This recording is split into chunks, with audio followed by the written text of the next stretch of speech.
Okay, so this week we're going to continue with just some more lighting techniques, and we're going to specifically go into Arnold and Arnold shaders and go over some of the features that we can do with the Arnold renderer.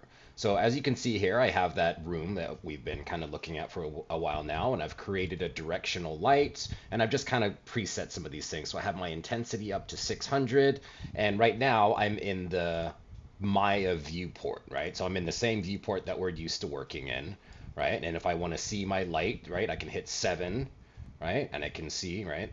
I can see in this viewport. I can turn that off with 5. But then here's where you can easily switch back and forth. So on renderer, if I just come to Arnold and click there, so now it's showing, right, the Arnold engine, which is, high performance, and this is rendering it out. And you can see it takes a little bit of time, but I can make changes here in real time, and Arnold will update as I do this. So if I change the light here, right, I can change the intensity, I can change the cone angle.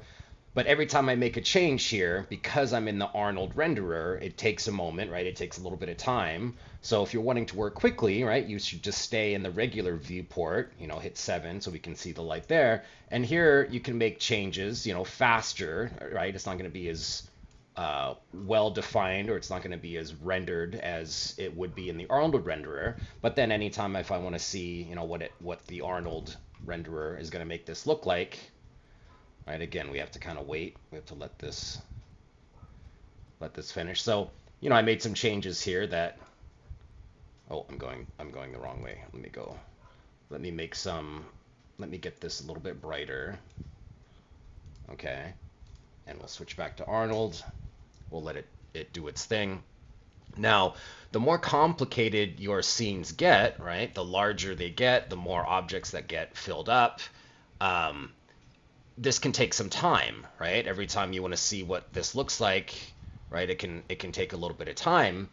But I'll show you a couple of neat things that Maya 2024 has. So well, let me switch back to the viewport 2 here. So you might have a pretty good idea of what this looks like, but if you only want to see small changes, so there's 2 buttons right here, right? So A right here, this will just do the render just like it would if I was going up to renderer and selecting Arnold. So if I click here, right, it's just gonna do that, right?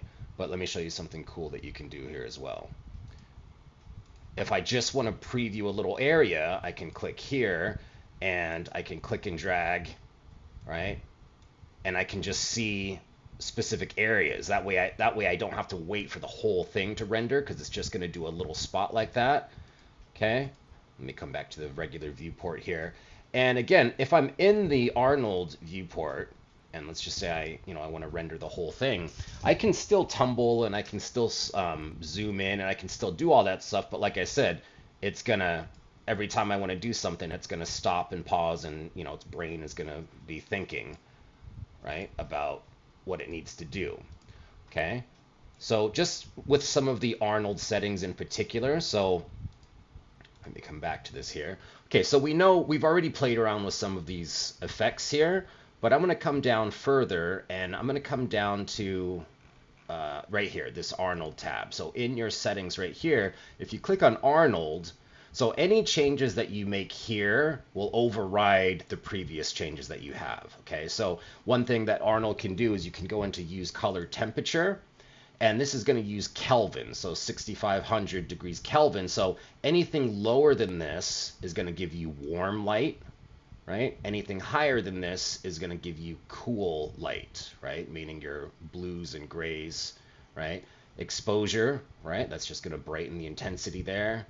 Okay, you don't really want to mess with samples, right? You can do other things like here with shadow density, right? You can take this value.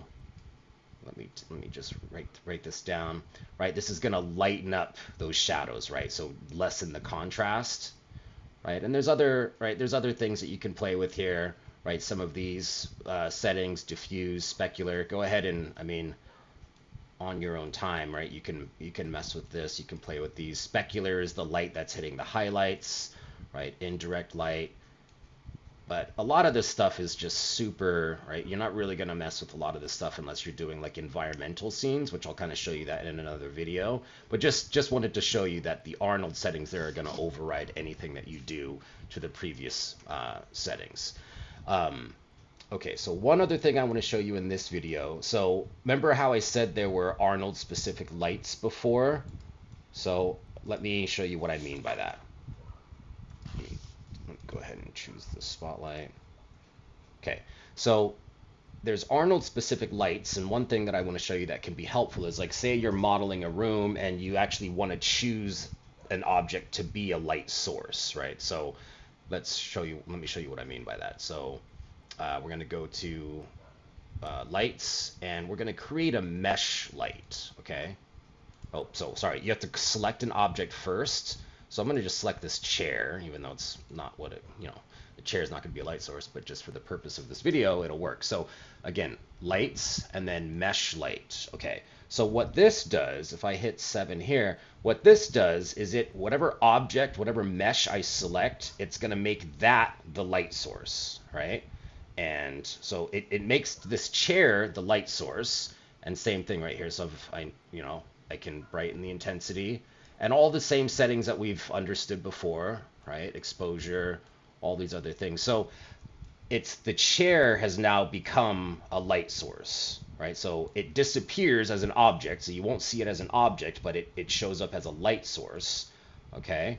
And if you want to see this in the Arnold view, we can select this here, right? And remember, the intensity can go higher than what's placed here. So let me just put that to 50. So you see, every time, like I said, when you're in this nice rendered view, it needs to think, it needs to organize everything and render. And right, you can still tumble and still do things here, but every time you make a change, again, it's gotta like rebuffer. But this isn't here. It's just showing you that the object is the light, but I can click that there, and right, we can see that object is the light source, okay? Let me just finish there. Yeah, okay. So, this is taking a little bit of time because I'm filming, and hopefully it's not taking that long for you guys, but because I'm filming and recording and doing all that, it's going a little bit slow. But again, remember this view too, right? This can help you save some time if you just want to see small areas, okay? So those are a couple things I wanted to show you with Arnold. I'm going to stop here, and we're going to do some more lighting in the next video.